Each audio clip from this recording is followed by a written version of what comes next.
Hello, and welcome to another Contemplative Living. You know, every Sunday we try to bring contemplative or concepts to bring contemplative living into our everyday life. Sorry, I have a little frog in my throat this morning, so my voice may sound a little deeper. Anyway, Spirit once said to me, allow the boundless calm of stillness to flow throughout life until there's no distinction between our physical and the world and our awakened being. So, what we're saying here is, through stillness, we can bring that calm, centering part of who we really are, who we really, really want to be. And but in order to do this, we have to make a commitment to a mind seeking freedom. And that's our theme today, a mind seeking freedom. So let's get to it. Welcome. Now creating a life of peace. This is Contemplative Living with David Bennett.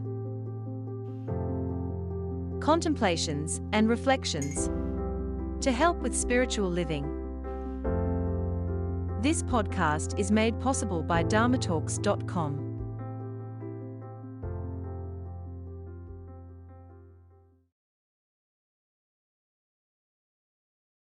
All right, so welcome.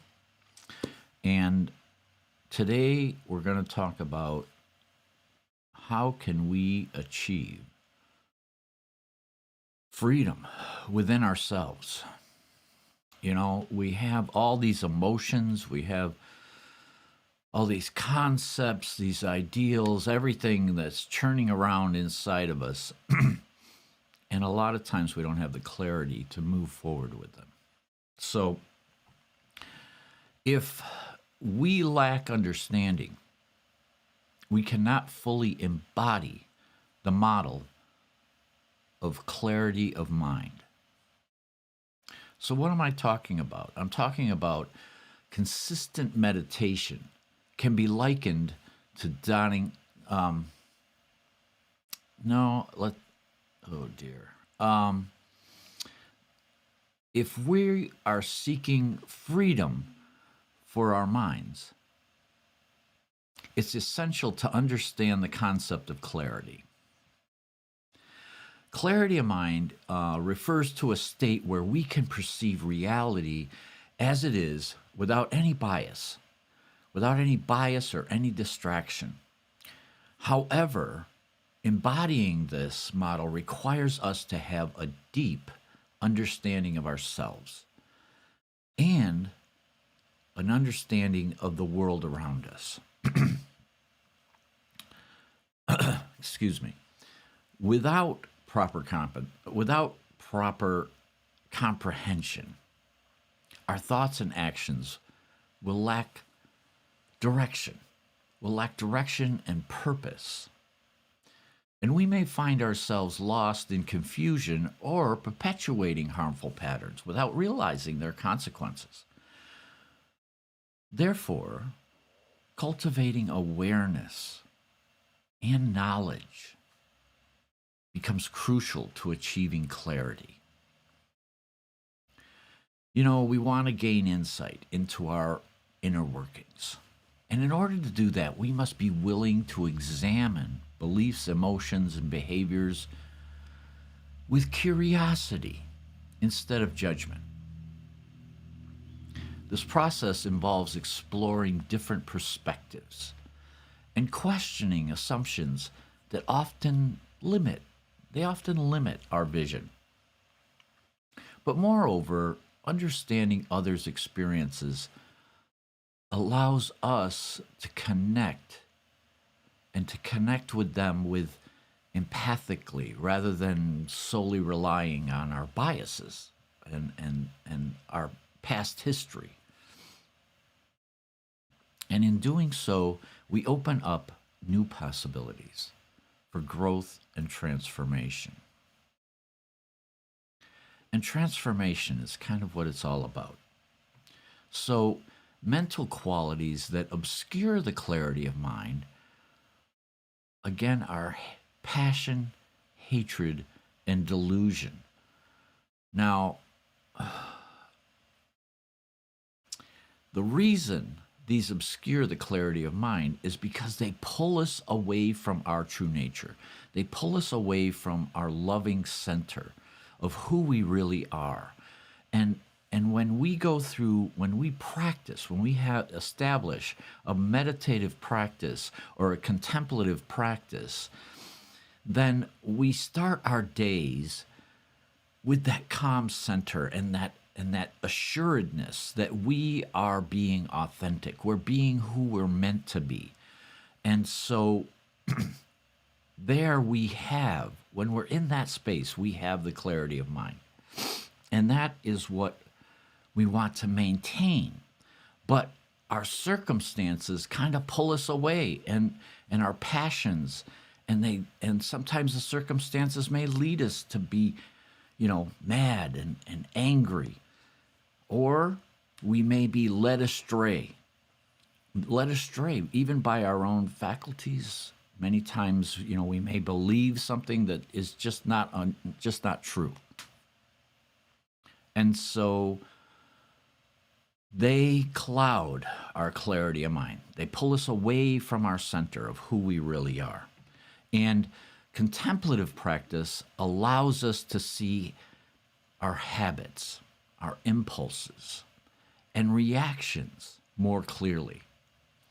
So when we have a contemplative practice, when we bring that calm center, our authenticity into everything that we're doing, then we can see clearly and we can understand how we're reacting at the moment we're reacting.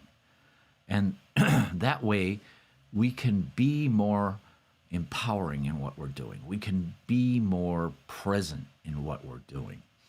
And this is what we really, really, really strive for, is to be present and to not be carried away by, impulses that are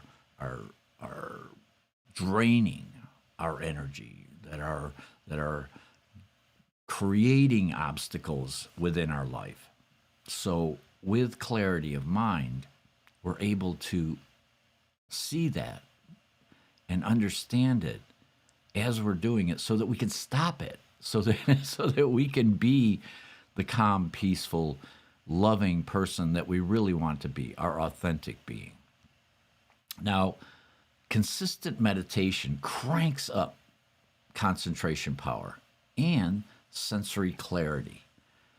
It's like your inner vision has glasses, Let's bring that focus to bear, because consistent meditation can be likened to donning a pair of glasses for your inner vision.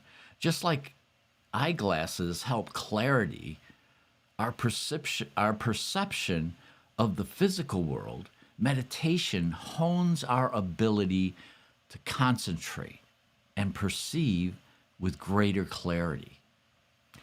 And with a regular practice, we become more adept at focusing our attention and sustaining it over long periods. We learn to observe our thoughts without getting swept away in them. And as we deepen our practice, we may even begin to experience moments of pure awareness, that heightened sense of awareness, a state beyond thought or beyond judgment. And this heightened level of sensory clarity can have profound implications for how we navigate the world around us. It allows us to better understand ourselves and others. It allows us to see through distractions and illusions and make clearer decisions that align with our values. Meditation is not a quick fix or easy solution. It takes time and dedication to cultivate these skills. But just like wearing glasses can transform someone's visual acuity from blurry to crystal clear overnight, consistent meditation has the potential to unlock new levels of focus, new levels of insight that were previously out of reach. Separate fear, anger, and jealousy. Unknot them and watch them drift away. You know, we tie ourselves up a lot. We bind our hands with jealousy. We bind our hands with our own fears and our anger. All of those things really cloud our judgment. They cloud our ability to see clearly, to think clearly, to act clearly. So we need to separate from that. And when I mean separate, I don't mean, be an ostrich and put our head in the sand. That's not healthy. We need to be present and aware. But we need a little bit of discernment to realize what's our stuff and what isn't our stuff. What belongs to us, and recognize our own emotions on how we're reacting to other people's stuff. We need a little more stoic clarity into what is it that we have control over, and how can we respond in an empowering, loving, compassionate way. So if we can separate ourselves and discern when we're in a state of fear, in a state of jealousy or anger, then we can untie that knot, and we can then drift and allow those emotions to drift away. That's what we're trying to get to. So seeing clearly leads to a release of joy and comprehension. Seeing clearly is that higher level of awareness where we rise above our circumstances and we have a clear understanding, a greater comprehension, and a higher level of awareness. And when we're in that state, there's a sense of joy, a sense of wonder, because we see and we can experience without being dragged down. And that sense of wonder is joyful. That sense of wonder is just amazing to be in that state. Even when we're facing obstacles. I was on a interview this week, and we really spent a lot of time talking about how we can rise above our obstacles and we can be more present. Hi, Anna. I see you're there. Thank you. Thanks for the gratitude.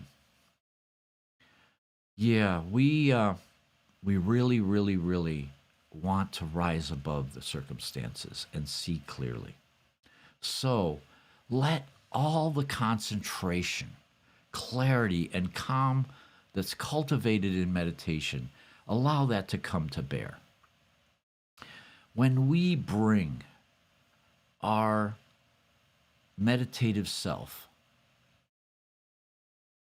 into the real world, when we bring that calm clarity and we step out into the world, we're able to be more interactive and empowering in our actions.